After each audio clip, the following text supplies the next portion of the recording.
안녕하십니까. 오늘은 공부자 성적도 76에서 90화까지 해보겠습니다. 76화 재계찰묘, 계찰묘에 이름을 붙였으다. 계찰은 오왕의 수모 막내 아들로 능히 나라를 물려받을 만한 인물이었다. 그가 노나라 소공 27년에 상국인 제나라의 사신으로 갔다 돌아오는 길에 영과 박사에서 그의 큰아들이 죽었다. 그리하여 계찰은 그곳에서 장례를 치르게 되었다. 그 장례 치른 것을 가본 공자님께서는 장례 절차가 유명의 관습을 통달해서 있음을 보고 기꺼워하면서 연릉제자는 예에 합당한 장례를 치르고 있구나라고 말씀하셨다. 그 계절이 세상을 떠났을 때 유세차 오나라에 들린 공자님께서는 계찰의 묘 앞을 지나게 되었다. 이에 공자님께서는 그 묘에 연릉계자지묘라고 이름을 붙여 써주었다. 공자님께서 묘비에 명을 써주고 있는 형상을 그려보았습니다. 27. 초광접여, 초나라 광인 접여에 대한 얘기입니다. 초나라의 광인 접여가 공자님 곁을 지나면서 노래 부르기를 봉황이여 봉황이여 어찌하여 덕이 그리도 세잔하였는가. 지나간 일이야 간할 수 없지만 앞으로 닥쳐올 일이나 오히려 쫓아가보려. 그만두소 이제 와서 정치에 참여하면 위험합니다라고 하였다. 이 소리를 들은 공자님께서는 수레에서 내려 저비와 함께 대화를 가져보려 하였지만 그가 사라져버려 그 말을 들을 수가 없었다. 공자 주위에는 공자를 염려하는 많은 사람들이 여러 가지 형태로 나타나는 것 같습니다.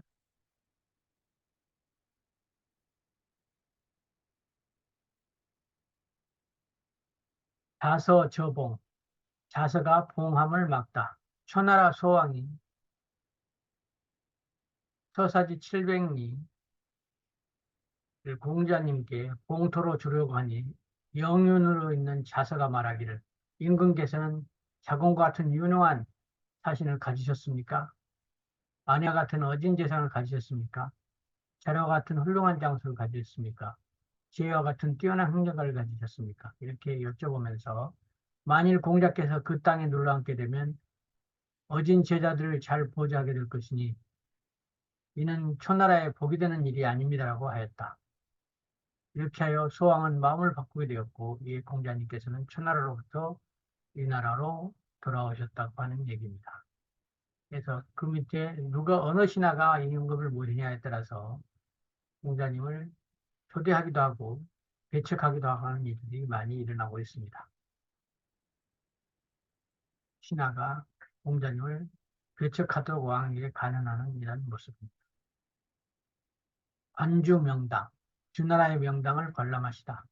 공자님께서 주나라의 명당을 관람할 때 사방의 문을 보니 문간벽에 화상이 그려져 있었다. 여기서 명당이라 하는 것은 우리 지금 명당이 아니고 임금이 정사에 대하여 묻고 나라의 제사를 지내는 것을 말합니다. 여인군과 순임금의 화상이라는 초상화를 얘기합니다. 착한 얼굴에 흥기하는 모습이고 걸과 주의 화상은 악한 얼굴에 멸망하는 모습이었다.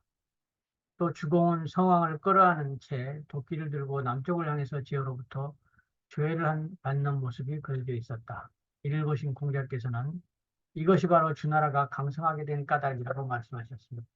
훌륭한 왕은 제대로 훌륭하게, 폭군은 폭군으로 이렇게 그래서 제대로 후손에게 알려졌던 그런 얘기. 여기에 있던 초상화처럼 이렇게 그려보았습니다. 80. 금인명배. 새로 만든 사람의 등에 글이 써 있다. 동상을 얘기하는 거죠. 공자님께서 주나라의 태조인 후직시 사당에 들어가 보니 후직은 곡식의 신을 얘기하죠. 우측 계단 앞에 쇠로 만든 사람이 있었는데 동상이 있었는데 그 입이 세 겹으로 봉함되어 있고 그 등에 다음과 같이 글이 새겨져 있었다. 옛날에 말을 삼가한 사람이다. 경계하라. 말을 많이 하지 말라. 말을 많이 하면 낭패가 많으리다. 진실로 삼가할 수 있다. 있다면 이는 복의 근원이라. 그렇게 하면 어찌 입이 화를 입는 문이 되겠는가? 이 글을 보신 공자께서는 제자들을 돌아보며 이 말은 진실로 맞으며 실정대로 입이 틀림없다. 실정대로 입이 틀림없다. 몸가짐을 이와 같이 하면 어찌 입으로 화를 당하겠느냐고 말씀하셨다. 81. 산량탄치. 산에 있는 다리를 지나며 꽁을 보고 탄식하다. 공자님께서 산량에 있는 다리를 지나가고 있을 때 마침 까투리 한 마리가 모래를 쪼고 있었다. 이에 공자께서는 산량의 까투리는 좋은 때를 만났구나.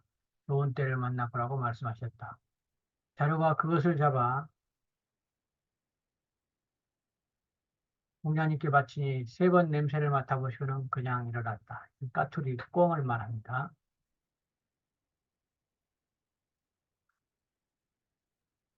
작가 구름. 공자님께서 언덕을 내려오면서 노래를 부르고 부르시는 모습을 그려놓은 것입니다. 즐거운 한때인 것처럼 보입니다. 오른쪽 공자 성적도를 따라서 인공지능으로 그려보았습니다. 아주 유사하죠.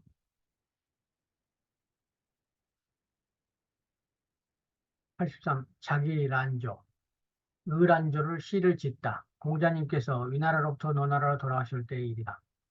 잘 보이지 않는 산골짜기에 핀 난초를 보고 난초 향기는 꽃 중에 으뜸인데 잡초 속에 묻혀 있구나 하시고는 수레를 서 검은 고를 꺼내 타면서 의란조, 난초를 탄식하는 노래랑 곡조를 지어 다음과 같이 노래하시고는 마침내 위나라로 가셨다. 자기의 신세라든가 이런 것들을 빗댄 것 같습니다. 골바람 솔솔 불면 날 흐리고 비 내리니 그대 돌아가려 하니 먼 들까지 전송하네. 저 푸르고 푸른 하늘에 머무를 곳 어디매뇨. 구주를 다 돌고 또 머물 곳이 없구나. 새인들 어둠에 가려진 사람 몰라보네. 세월은 빠르기도 하여라. 이 한 몸 늙어만 가네. 공자님이 만년에 신세를 노래 부른 것 같습니다. 세상이 알아주지 않는 84. 무성현가. 무성현 유명하죠. 무성의 검은고 노랫소리란 뜻입니다. 자유가 무성을 다스리는 재상이 되었을 때 공자님께서 그 거울에 가보니 검은고를 타고 노래 부르는 소리가 들렸다. 공자님께서는 빙그레 웃으시면서 닭을 잡는데 소 잡는 칼을 쓰고 있구나 라고 말씀하셨다. 자유가 말하기를 전에 제가 들은 바로는 선생님께서 말씀하시기를 군자가 돌을 배우면 남을 사랑하게 되고 소위 돌을 배우면 일시키기 쉽다고 하셨습니다. 라고 말하였다. 이 말을 듣고 공자님께서는 얘들아 언의 말이 옳도다. 자유의 말이 옳도다. 내가 먼저 한 말은 농담이었다고 말씀하셨는데 자유의 말을 이제 번복하면서 칭찬하셨습니다. 그래서 자유가 잘 다스리고 있다는 걸 보여주고 있습니다. 공자의 제들이 이처럼 잘 다스리고 있어서 기뻐하는 모습들이 나타나고 있습니다. 이게 무성형입니다. 행단 예약, 행단에서 예약을 가르치다. 85번입니다. 공자님께서 노나라에 왔으나 노나라는 끝내 그분을 등용하지 않았으며 또한 그분께서도 벼슬할 생각을 하지 않으셨다. 그리고는 매일 행단에 앉아 제자들과 함께 검은고를 타시면서 서경을 소술하고 예기를 가르치고 시경을 정리하고 악경을 바로잡고 역경을 찬술하셨다. 이리하여 행단이 만세 빛나는 입교 성지가 되었다. 그래서 행단 강의, 행단에서 제자들한테 가르치는 모습이 지금에도 성균관이나 이런 데는 향교 이런 데는 은행나무를 상징적으로 심어놓고 있습니다. 86. 극복 전환. 극기복례를 안연에게 전하다. 안연이 인에 관하여 여쭤봤다. 인이란 무엇인가? 공자님께서 말씀하시기를 인이란 자기를 극복하고 예로 돌아가는 극기복례이다. 어느 날이고 자기를 극복하고 예로 돌아가는 날이 오면 온 천하가 인으로 돌아가게 될 것이다. 인을 실현하는 것은 자기 자신으로부터 비롯되는 것이지 남으로부터 비롯되는 것이 돼야 하겠느냐고 말씀하셨습니다. 안연히 그 세목을 말씀해 주십시오라고 하니 공자님께서는 이해가 아니면 보지도 말고, 이해가 아니면 듣지도 말고, 이해가 아니면 말하지도 말며, 이해가 아니면 움직이도 말라고 하는 그 유명한 비례물시, 비례물정, 비례물은 비례물동이라고 하는 말씀을 하셨습니다. 이해 아니는 제가 비록 불민하지만, 똑똑하지 못하지만 이 말씀을 받들어 실행에 힘쓰겠습니다라고 말하였습니다. 유명한 비례물시 얘기가 여기서 나온다.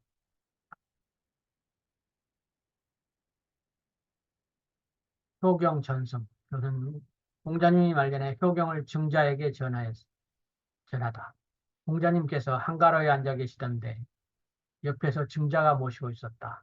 공자님께서 말씀하시기를 옛날 성구는 지극한 덕이 있어도 도를 중요시했기 때문에 온 천하를 차지할 수 있었고 백성을 화목으로 부리니 윗사람과 아랫사람이 서로 원망하는 일이 없었다는 것을 너는 아느냐라고 하셨다.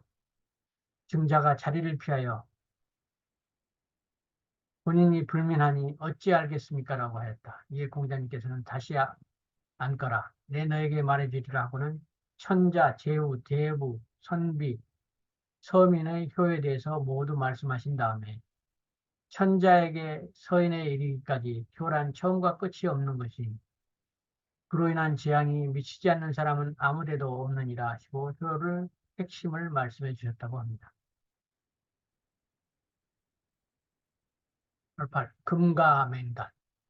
공자님께서는 층계를 밟고 단 위에 올라가 자공에게 이것이 장문중, 너나라의 대부의 재단이라고 단이다 말씀하셨다. 그리고 나서 주위의 사물들을 살펴보며 장문중을 생각하시면 다음과 같이 검고를 타시며 노래하셨다. 더위가 가면 겨울이 오고 봄이 오면 어느덧 가을, 석양은 기울고 강물은 동으로 흐르는데 장군과 전마는 지금 어느 곳에 있느냐? 들에는 꽃잎, 땅에는 근심만 가득하여라. 이렇게 난탄의 노래를 불렀다 합니다. 도격, 유감, 주역을 읽고 감동한 내용을 씁니다. 공자님께서 주역을 읽으시다가 주역의 손익계를 이르자 탄식하는 것이었습니다. 자하가 어찌하여 탄식을 하십니까? 하고 물으니 공자님께 스스로 덜려고 하는 자에게는 유익함이 있고 스스로 더 하려고 하는 자에는 손해범이 있는 것이다. 내 이런 것을 보고 탄식하는 것이라고 말씀하셨습니다. 이에 자가 그러면 배우는 자로 배움을 더하려고 하는 것도 옳지 않다는 말씀입니까? 하니 공자님께서 아니다. 도로서 더하는 것을 말하는 게 아니다. 돈은 더하면 더할수록 자기 마음에 대한 것은 덜게 되고 그렇게 되면 스스로 비어있는 것이 많아져서 남의 말을 받아들여야 하기 때문에 그러한 다음은 능히 오래간다고 말씀하셨습니다. 손께와 입계에 대해서 깨달음을 말씀하신 것입니다. 더하려고 하면 차어지고 채우려고 하면 더해진다 이런 뜻입니다. 세상의 원리를 90번 망오문마 오나라의 성문에서 말을 쳐다보다 말들이 많이 왔다 갔다 하는 것을 쳐다보고 있는 공자의 모습을 쓰고 있습니다. 지금까지 유익하셨다면 구독, 좋아요 눌러주세요. 공부자 성적서 공자 이야기를 들려드렸습니다.